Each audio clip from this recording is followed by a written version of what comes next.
Good evening, everyone, or daytime whenever you get round to watching this.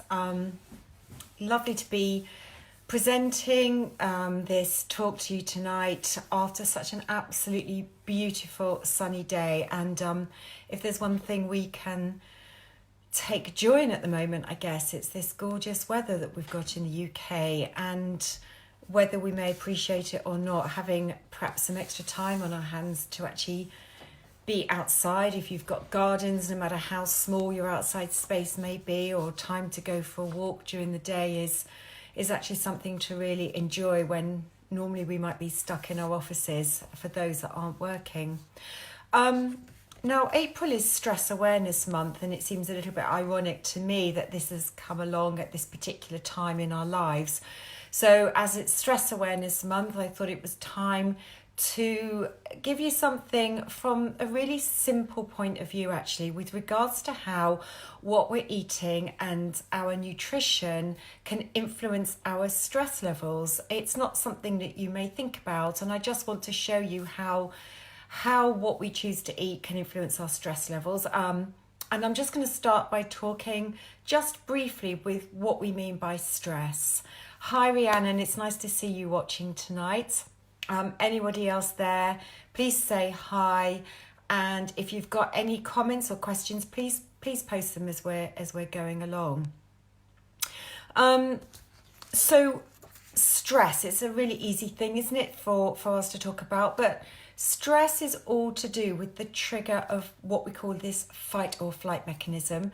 And fight or flight is a really ancient response by our bodies from literally when we were cavemen, when we had to go out and fight for our food and go and collect our food. Then we had to have a response in our body to enable us to recognize the danger signal, and therefore if there was something that was dangerous to us, we would have this automatic trigger in our body that would tell us to fight the dangerous animal that it might be, or to flight, to run away from danger. And animals today still have that instinct automatically. I have a horse, so I can tell they have a very enhanced response to this fight or flight mechanism, sometimes not to my advantage, I hasten to say. And this fight or flight is part of what we call this autonomic nervous system, so it kicks in automatically. And there are actually two arms to it. So we need to think of it like a fork, because this is really important to what I'm going to go on and talk about. Hi, Sabrina. There are two forks to what we call this autonomic nervous system, and I'm not going to get into any great technical detail, so just bear with me with this for a moment. So I've just talked about fight or flight and how the body responds to this when it senses danger, this fight or flight, and it's called the sympathetic arm of the autonomic nervous system. But on this other arm to it, because we're in one state or the other, is what's known as the parasympathetic. And this is the exact opposite of the fight or flight. So when we're not in the stress response, we're in the parasympathetic, which is actually known commonly as the rest and digest phase. I talk a lot about this with clients, trying to explain why if we've got a sense of stress, they can't digest their food very well. So we've got these two arms, and we're either going to be in this stress response or sympathetic, or we're going to be in this other one known as the parasympathetic. And of course, most of the time we want to be in the parasympathetic state, but too often we're in the stress response state. And what happens when we're in the stress response, the sympathetic, it's when the adrenal glands get engaged and there is the release of adrenaline, and over time, and cortisol. And when things get, hi Kelly, hi Sabrina, when things get prolonged and we're in stress for too long, cortisol gets triggered in greater and greater amounts. Now, what causes us to have a stress response? I said that it's anything that we think of as dangerous. So you might know that if you're driving a car and something happens, an animal might run out from the side of the road, we might instinctively want to put our foot on the brakes, and you can feel, can't you, that sense of adrenaline coursing around your body. That's the fight or flight response. It's kicked in automatically with this release of adrenaline coursing around the body.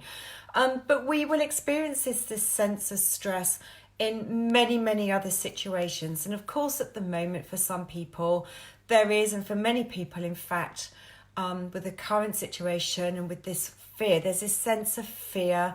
Hi, Kelly. There's a sense of fear, isn't there? Because of the unknown with the virus, the coronavirus, there's a sense of unknown, and that creates this underlying feeling of stress in our bodies. So anything that we can do to not put ourselves in this state of stress is going to be beneficial to us. So why is it that I talk about nutrition and diet as helping to lower the stress response, but equally the diet can put us into a stress response? So I just want to explain what I mean by this. Now, I talk a lot about keeping our blood sugar levels in balance throughout the day. This is the release of glucose. A lot of it comes from the food that we're eating that gets passed into the bloodstream. And so we want to do what we can to keep our blood sugar levels on an even keel. I talk about this a lot and how we can do this. The reality is that too often our blood sugar levels may peak too high and then it may drop too low. And these peaks and troughs of blood sugar actually creates an unsettled effect in our body and doesn't help us cope with stressful situations very well. The more we can keep our blood sugar levels stable really does enable us to be stronger and able to cope with stress much, much better. So keeping blood sugar levels stable will help us to cope with stressful situations much, much better. So that's the first thing to say. But equally, if our blood sugar levels are peaking high and then dip too low, this in effect can create a stress response. And what happens is when our blood sugar levels get too low, this can sense a feeling of danger in the body. It's a natural reaction because it's all part of the body being able to maintain its status quo to keep us healthy. We need a certain level of glucose in the bloodstream at any one time to fuel the brain. The brain needs this glucose so that it can sense dangerous situations, for example. Now, if the blood sugar goes too low in the bloodstream, what happens is the body may sense, oh, that's a really dangerous situation to occur. We need to rectify that situation. There's no food. It doesn't sense there's any food coming along to enable for glucose in the bloodstream to naturally rise again. And so that in itself will trigger a stress response. That stress response, that fight or flight response I just spoke about, is that release of adrenaline into the bloodstream. So all over again, the adrenal glands are triggered, adrenaline gets released, and it's very subtle, but actually that is creating a stress response in the body. And it's hardly the thing we want to have happen to us at the best of times. And for example, right now, if people are feeling anxious and stressed about what is going on in the world, then the more we can do to prevent that happening is going to be really, really helpful. Now, why does the body do that, this stress response? Because what happens is the adrenaline release actually then triggers glucose from its stores as glycogen to be released into the bloodstream, and bingo, blood sugar levels rise back up again. The reason why adrenaline causes a release of glucose in a natural fight or flight situation is that extra glucose is going to help us fight. It fuels the muscles, or it helps us run away from danger at the same time. It helps the heart beat faster. It helps the lungs create extra oxygen. So you can see why we need that response, adrenaline, extra glucose in the bloodstream. But what we don't want is glucose dropping too low naturally in our bloodstream to trigger the stress response to happen. Therefore, we want to keep our blood sugar levels as stable as we can. Now, in very simple terms, the best way we can do that, naturally, of course, is to be avoiding sugary and refined starchy carbohydrate foods. But going beyond that, there is more that we can do that really, really does help to keep this glucose on this even keel that I was talking about. And that's by eating meals in a balanced plate, the balanced plate ratios, whereby about a third of the plate will be protein with fat, about 20%, maybe slightly more, but usually about 20% is all we need of the starchy carbohydrates. That's your rice or your starchy root vegetables like potatoes and parsnips. And the balance of your plate, about 45% should be the vegetables, the non-starchy ones, and salad vegetables. And by eating in that way, it gently slows the breakdown of the food in a natural way, not in a negative, bad way with regards to digestion, isn't it? Therefore, it slows the speed that any of the glucose within any of the food that you just eaten moves into the bloodstream. So you get a drip feed of glucose into the bloodstream. I've been talking about this for so long, it seems second nature to me, but I'm hoping that this simple explanation will just help set that reminder for you of how important it is to eat in this way, from helping us cope with stress and with stressful situations. Now, when we eat protein, some of that protein is needed. It gets broken down to amino acids, and some amino acids are used to create neurotransmitters. And some neurotransmitters, like serotonin, help to keep us calm and help us to keep us in a sort of natural, happier, calmer state of mind. So eating more and varied types of protein will also aid with the production of and increasing levels of serotonin naturally in the brain. And then, of course, when we eat certain types of fats, oily fish, for example, with its natural levels of EPA and DHA types fats, they help to provide the brain with the types of fats that it needs to function and the structure of the brain. And in turn, that helps to keep the brain in its happy, natural, calm state of mind that it needs to be in. So these things are really, really important. So just as a recap, we want to avoid fluctuations in blood sugar. And these fluctuations in blood sugar, if they dip too low, can create a stress response, which we don't want to happen. We don't want anything that's going to create an additional stress response on the body over and above the stresses that we may be having to deal with on a day-to-day basis. That stress response creates the release of adrenaline, which in turn puts glucose into the bloodstream. So by eating in a way to keep our blood sugar levels stable, avoids that release of adrenaline and stops that fight or flight response happening, and keeping our blood sugar level stable throughout the day just keeps us on that even keel and helps to keep us calm and in control. We don't need sugary refined carbohydrates, but I'm not going to sit here and say I've not eaten more than I normally would. I'm afraid there's a certain member of my household that likes baking. And having it in the house is quite difficult to resist. But, you know, it's all in moderation at the best of times, 80-20 rule and keeping everything in moderation. And I don't think there's any harm with having a little bit of something sugary, provided that you're keeping your protein and your good fat levels up and plenty of vegetables and not eating too many of those starchy carbohydrates throughout the day. Now, one other thing to think about when we're thinking about what we're consuming throughout the day is our stimulants. And they're called stimulants for a reason. And I'm talking here about our tea, coffee and alcohol intake. So our natural, when I say black tea, I'm not talking generally about most of the fruit and herbal teas that we might eat.